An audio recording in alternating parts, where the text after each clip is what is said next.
Welcome to the ABCs today.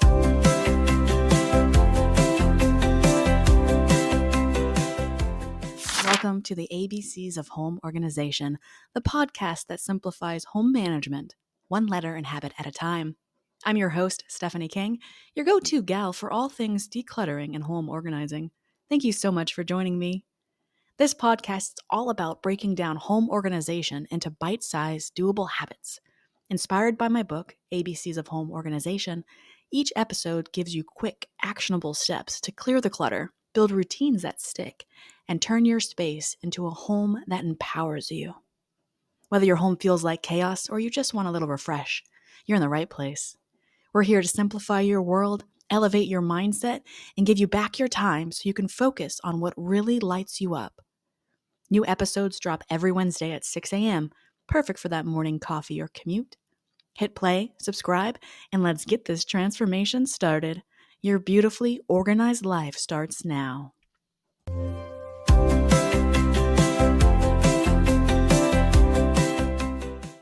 Hello, and welcome to episode L. L is for labeling everything. Labels help everyone, including visitors, know where to return home every item. Photos help provide extra visual cues. So before we delve deeper into labeling, a brief update on my journey to Machu Picchu. So it was amazing, absolutely phenomenal. The hiking, we spent 5 days hiking the Salcantay Trail into Machu Picchu. We had decent weather for the most part. The only bad weather day was when we were actually in Machu Picchu, but it was still unbelievable, and the history there was amazing. We climbed up to 16,000 elevation at Rainbow Mountain, which was a day after. We hiked down 5,000 feet one day, which was way too much for my knees. And then we also experienced an active landslide where we had to wait like 4 hours for the people in front of us to get across. And then our guides, there were like 4 groups through our company, and they stationed themselves throughout maybe about like a football length of rock slides that we had to run from one guide to the next guide to the next guide. And they would tell us like, stop, wait, while the rocks fell down. And then we continue. Most of the time it was like small little rocks, but one guy who was not part of any of the guided tour just ran, and he got smacked in the head with a rock and he's bleeding. And so I think it made our guides a little nervous, but we made it all through safe and sound. So thankful we did not have to hike back 6 miles and that we could continue forward. And that was amazing. And I love the mountains, and we rode up a horse one day, which was just so much fun. I was like a child again. It was so giddy and amazing. And the bottom line is, if you have a chance to visit Machu Picchu or visit Peru, go do it. The mountains are amazing. The valleys are amazing. There's so much change in scenery, and it's just such a peaceful place, and the people are so kind. And we had a lovely, wonderful time, and I do highly, highly recommend it. And if you've already been, feel free to post a picture on my Instagram reel, ABCs of Home Organization, and let me know your favorite part about visiting Peru and or Machu Picchu. So delving into a labeling system, we've discussed this probably in every episode, at least a little bit. Labeling is one of the most important things that you can do to help yourself and everyone in your house maintain your organized systems. So we're going to touch briefly on why to label, what to label, and then how to label. And so let's go. Because I love to quote, I'm going to quote the National Association of Productivity and Organizing Professionals, which is NAPO again. That's our national organization for organizers. And they state that labeling systems can reduce time spent on organizing by 30%.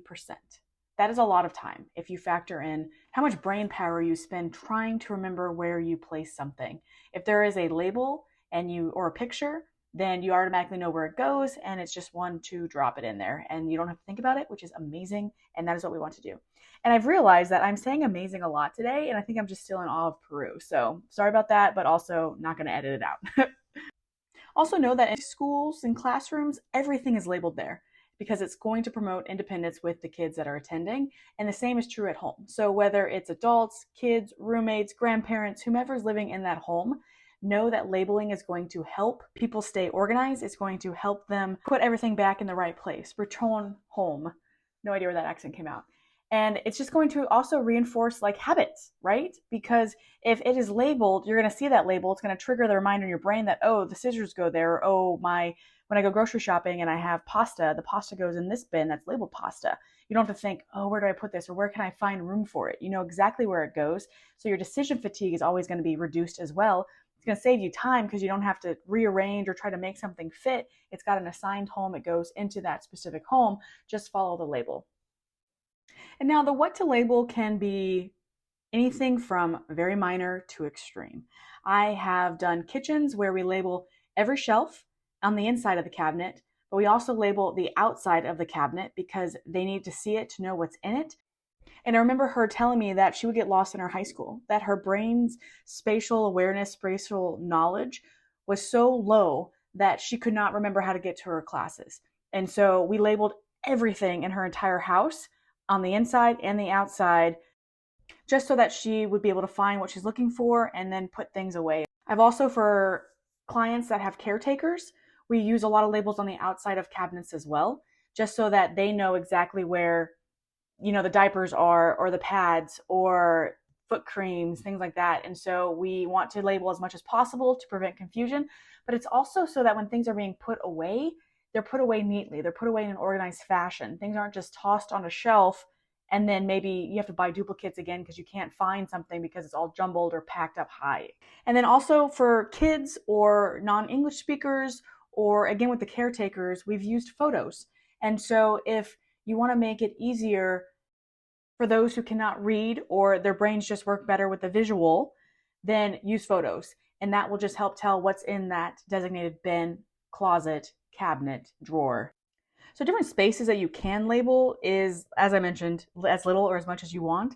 I've labeled light switches. I've labeled the heck out of a pantry because let's be honest, I even have labels in my pantry. It just helps, makes the brain feel good. You can do your cleaning supplies and your bathroom toiletries or supplies for arts, kids stuff. I mean, it's literally the gamut of what you can choose to label. And then just be a little generic. So choose dental as opposed to toothpaste or toothbrushes, and that will encompass everything having to do with your mouth. Or you can do canned goods for a section of the pantry as opposed to canned fruit, canned vegetables, canned beans, because then you're labeling a lot more, where just canned goods or canned food, however, encompasses all of the canned goods that you're going to have. I would still potentially recommend that you do organize it by beans, vegetables, tomatoes, etc. But the general labeling can be generic, unless you also do want to have the individual labels for the beans, etc. Do that. Whatever it is that you need in order to be organized and to find things, label as much as possible. But sometimes labeling can be too much, and that in itself becomes overwhelming. So just be aware of your own limitations.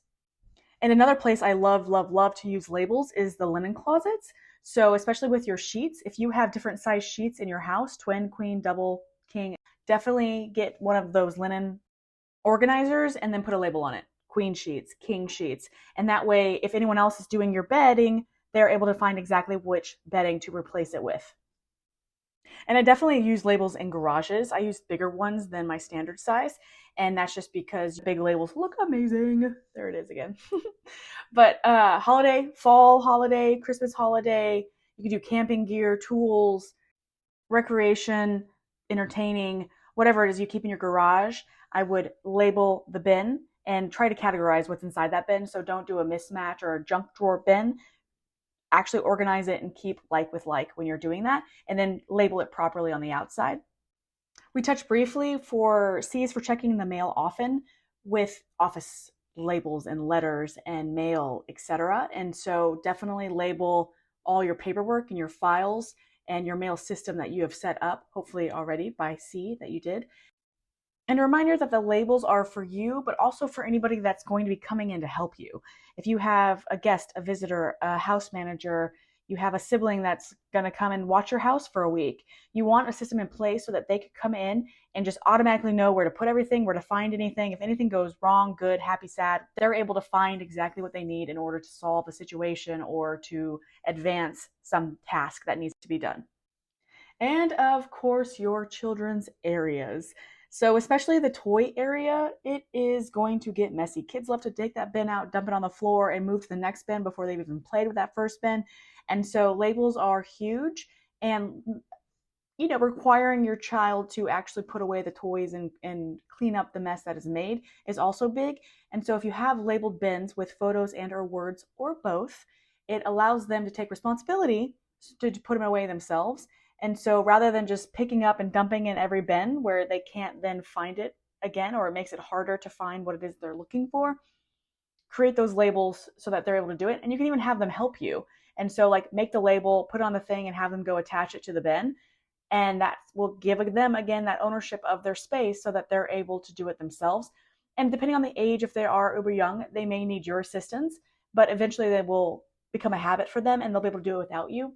And so just label with pictures, label with dress up blocks, Legos, however it is that they do. And also like school supplies or crafting supplies, really big on labeling. And so I love those shoe bins for crafting supplies, especially if you have a lot of it. And so you can put like your glue and tape in one, your crayons in another. You can do writing utensils or paper. If you have different type of paper, I think it's a 6 drawer with the bright colors, rainbow colors that you just pull out. And you can put cardstock paper in one, or printer paper, writing paper with the lines, art paper, construction paper, and you just do each paper in a different drawer and then label the drawer with the words that we just mentioned, or whatever you ended up putting inside each drawer. And a fun change for storing children's clothes, I've been seeing a ton on Instagram right now, is you just get the cubed bins and you put like underwear and socks in one bin and label it. So again, with the words in the picture, t-shirts in another, shorts and pants in a third. And so each child technically only needs 3. You could split that up even more and give them 6, depending on your space restraints and how many children you have. And then they just drop it in there.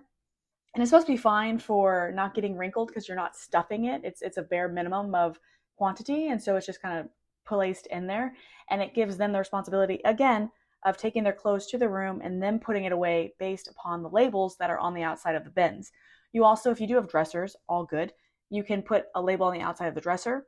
If you are hanging up the clothes in the closet for yourself or for children, you can also, there have like circular labels, they have sticks, they have a lot of different things that you can use to differentiate the sections. So you can do like all t-shirts and then long sleeve, and then you can go pants and short, and you would just put the label divider in between each different section.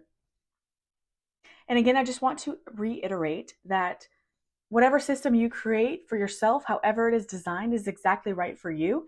And know that you can always tweak it and change it. So if after 6 months you go to that bin that you labeled pasta and you see that you have not just pasta in there, but you added your rice and you added some quinoa, you can just change that label from pasta and you can put grains or evening fillers or however you want to label it. And also, if you are removing a bin from a space and it doesn't immediately go back, like you pull it out, grab the backup shampoo, and you put the bin right back, also label the shelf that it lives on. So that if it is removed, like the kids' Legos, and they have to put it back, the bin itself is labeled, but also the exact spot on the shelf is labeled as well. So Lego matches, or dental, however it is you're going to be doing it. And that way, again, if it's left out, a kid, adult, a roommate, etc., does not have to be like, oh my gosh, where does this go? I don't know where it goes. Especially if you pull more than one bin out at the same time. And so know to do that as well. All right, so how is it going? Do you have a million ideas of what to label, how to label, and where to label? I hope so. So this last little thing that we're going to dive into is just, I guess, how to label, right? And there are 1,000 labels out there that you can buy through one of your stores, in person, online, and it's just a matter of your personal choice. And so I have a label maker. I use a Brother P Touch, and I absolutely love it.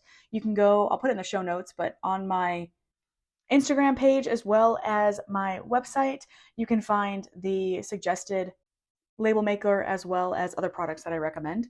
But with a label maker, I love it so that all of your labels look the same.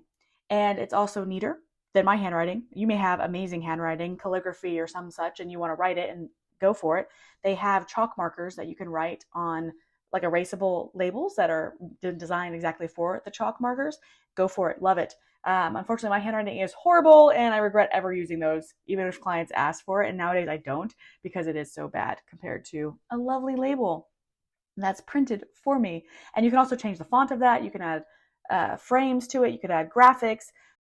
The one that I have, you can connect to the computer, and so you can type up all your labels, adding whatever design that you want, and then print it to the label maker, which I think is amazing. I've only done that once where I printed a ton of labels. Most of the time I just print as I go. And then just a side note, the chalkboard labels do sometimes not want to erase. And so just grab a magic eraser, add a little water, and it should come off for you. And if you do a quick Google search, you can find a ton of very pretty pantry labels, and also some for bathrooms. They're very generic, and so if you have specific items that you need to label, I don't recommend that route because you might not have the exact label that you need, but they have your main ones, and they come with like 150 labels, and they're normally extremely pretty. And I love the look of them on like a solid white bin or even glass. And so that's an option. You can get washi tape or my favorite blue painter's tape and just use a permanent marker. This is gonna be your cheapest option, and just label everything that way. You could cut your tape to make it even. I just tear it off. But if you don't want to spend money on actual labels, this is going to be your best option. And then if you have like baskets or items that you don't need a sticky label, there's tags that you can just clip on. And so just Google label clips and a million options will come up for that as well. And you can definitely change up the style. Like if you want to use pre-printed ones for your pantry, but you want to do written ones for your bathroom, that's fine. I do recommend that you keep the same style for the specific individual areas, but if you want to switch it up across the different rooms, I feel like that's fine. It's all of what you care and like and want it to be. And then if you want a color code, so a certain color means a certain person in the household, you can do that, or a certain color means a certain thing in this one room or that zone, etc. But again, just keep it consistent however you decide to do your system, and don't make it too confusing. Simple is best for your brain and for keeping up an organizing system. And then I just want to state that if something is always out of place or you find that you're never putting it back, it either A needs a label or you have to rehome it. And so just tweak the organizing system that you have created to find a better solution for the things that are staying out of place.